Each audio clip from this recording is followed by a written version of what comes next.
kayak ada satu, kayak gue pernah lihat dia itu ngomongin, jadi ditanya nih gitu loh, Ya. bukan berarti dia tertuju, kayak misalkan Kak Putri gitu, gimana sih menurut Kak Putri, Mamski itu kayak gimana gitu. Nah karena memang gue ngerasa gue tahu elu gitu, dan kita pernah sama-sama gitu kan, kita pernah duduk bareng, ibaratnya gitu nih, kita pernah duduk bareng, ya gue akhirnya bilang gitu loh, ya di mata gue lo tuh kayak begini, waktu Yes. di depan gue tuh lo tuh kayak begini gitu, dan itu nggak salah gitu kan. Oh iya, sebenarnya apa yang dia bilang dengan nada atau keras dan buat musuhnya kayak api neraka, tapi kebenaran yang diomongin, menurut gue nggak usah bermanis-manis. Kalau emang kenyataannya nggak bener, omongin aja. Ngapain kita mesti jaga perasaan orang? Semua orang nggak bisa kita jaga perasaannya, apalagi orang-orang yang emang nggak bener gitu loh. Perlu dibuka kayak sama si ular, dibuka semua kan sama Niki, tentang ular itu apa, bisnisnya gimana, penjualannya seperti apa yang sebenarnya. Akhirnya kebuka, baru deh ke belakangnya semua nih konsumen pada tahu, ya ampun, overprice, overclaim, ada lagi lah sekarang diamond gak jelas lah. Jadi metode-metode bisnisnya tuh jadi kayak template. Abis itu dari situ gue tau lo diamond kayak apa namanya, moissanite. Moissanite dan cukup zircon yang kayak gitu-gitu. Ya, gue tuh baru tahu Kak itu Aduh, Mamski. gila banget. Itu polanya, pola bisnisnya mirip. Itu bedanya apa ya, gue bilang gitu kan. Ya, makanya itu yang Niki berusaha dan Doktif juga ya, terutama yang Doktif kan lakukan, dia menguji lab langsung gitu. Jadi keluar duit buat ke lab, dibeli tuh barang, dia pesen online, dibawa lah barang itu ke lab dan dilihat hasil yang sebenarnya tuh apa isinya. Ketar-ketir lah mereka, dibilangnya huru hara, bukan huru hara.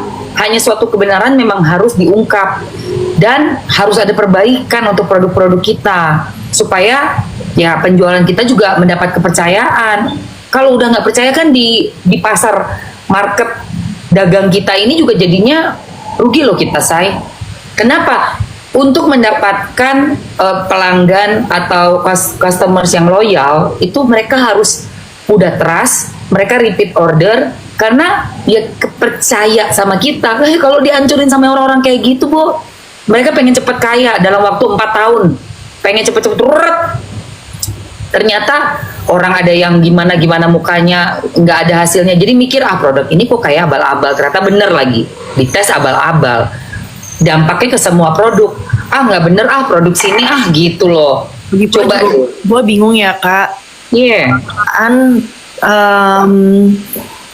Orang yang kayak misalkan Mustika Ratu, Wardah gitu-gitu ya, mereka itu untuk menunjukkan kekayaan mereka nggak pernah flexing loh. Oh, nggak akan pernah. Bayangin aja charter private jet buat karyawannya berangkat liburan. Terus, dan gue tuh pernah ketemu gitu loh sama almarhumah yang punya Mustika Ratu. Aduh, Di Menteng kan rumahnya. di Menteng rumahnya. Gue juga Waktu pernah itu datang. yang di Pondok Indah. Muriati Sudibyo. Ya. Bu Muriati almarhum. Biasa aja. Ya Biasa maksudnya kayak banget. Bener. ibu-ibu Jawa gitu loh, tapi lu nggak tahu kekayaannya. Widih, ya Ngeri, kan? ngeri. Salto-salto melintir ngejeledak. Pokoknya yang namanya orang kaya lama itu pasti nggak akan pernah mau flexing. Gue punya temen juga orang kaya lama dari Brojol tuh, mereka yang udah punya universitas dari SD, dari TK, SD, SMP, SMA, dia punya semua sekolah satu inilah gitu ya, satu bisnis di sekolah dan sampai universitas punya mereka dari zaman bala. Itu temen gue, dia bilang tuh, gue tuh malu loh ngeliat yang kayak orang flexing barangnya dia, tas-tasnya diangkat-angkat, kayak kok apa ya, maksudnya apa ya, apa nggak takut kayak gitu, padahal itu orang kaya lama. Apa nggak takut ya, apa ntar ada orang yang berusaha untuk jatuhin lah, jahat lah, terus Ya sekarang pertama orang udah, ya namanya orang sirik dengki hati, belok hati pasti ada. pasti Kedua pajak, ya kan? Pajak. KPKong ya kan, alias KPK. Udah lu. ember. Justru makanya terus gue sih cuma satu ya, kenapa mereka flexing, pastinya untuk ngedapetin tadi trustnya masyarakat membuat mereka juga Nah, lebih. itulah yang pola pikir yang harus kita rubah. Iya. Jangan buat gua selama gua tinggal di luar negeri ya guys. Ini gua sharing sama kalian. Di sini itu yang namanya orang kaya, orang kelas menengah, orang kelas bawah, itu mereka itu we don't care ya. Iya. Karena kita di sini hidup adalah tenaga adalah uang. Waktu adalah uang. Jadi kalau misalkan di sini aja nih bosnya laki gua aja nih, itu udah kayak temen Kak. Nggak ada tuh gua bos, lu karyawan gua. Nggak ada. Dan mereka tuh apa namanya kayak misalkan lunchtime tuh bareng-bareng gitu loh. Mereka tuh nggak ada perbedaan yang bos harus makannya di restoran, yang karyawan makan di kantin. No, mereka semuanya sama di sini. Lu tahu di sini ada satu apa namanya bos besar yang punya perusahaan Linfox itu paling besar di Australia, ya. Dia aja mungkin karena peraturan juga ya, peraturan di sini kali ya kayak gitu. Di sini kan kalau misalkan kita mau minum alkohol dan segala macam kita nggak boleh bawa mobil. Iya. Dan dia itu di sini mana ada driver. Dia itu walaupun sekaya itu dia tidak punya driver. Lo tahu dia pulang itu by Uber, pakai Uber. Santuy ya, orang sana sih lebih santuy gue Terus lihat. udah rumahnya itu bukan house. They have a mansion. Dia tuh punya mansion Kak, yang tanahnya itu berapa ribu meter. Iya, gitu. iya, Dan orang itu tua. nggak ada pembantu, gengs. Dia itu nggak ada pembantu. Sampai laki gue tuh tanya, ini siapa yang ngebersihin rumah segede gini? Gua sama istri gue. Dia bilang kayak gitu.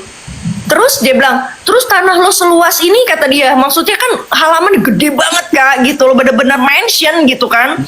Dia bilang, ya that's why gue piara kuda, kata dia bilang gitu, biar tuh kuda makan rumput. praktis. Iya, dan tuh kuda makan rumput dia bilang gitu. Dan dia punya mobil untuk ngelongmor, dia punya mobil untuk potong rumput karena memang gede banget, nggak mungkin dia bayi tangan begini Kak. Ah gila sih emang. Ya, Orang luar mah beda berasa sih. putaran, ya.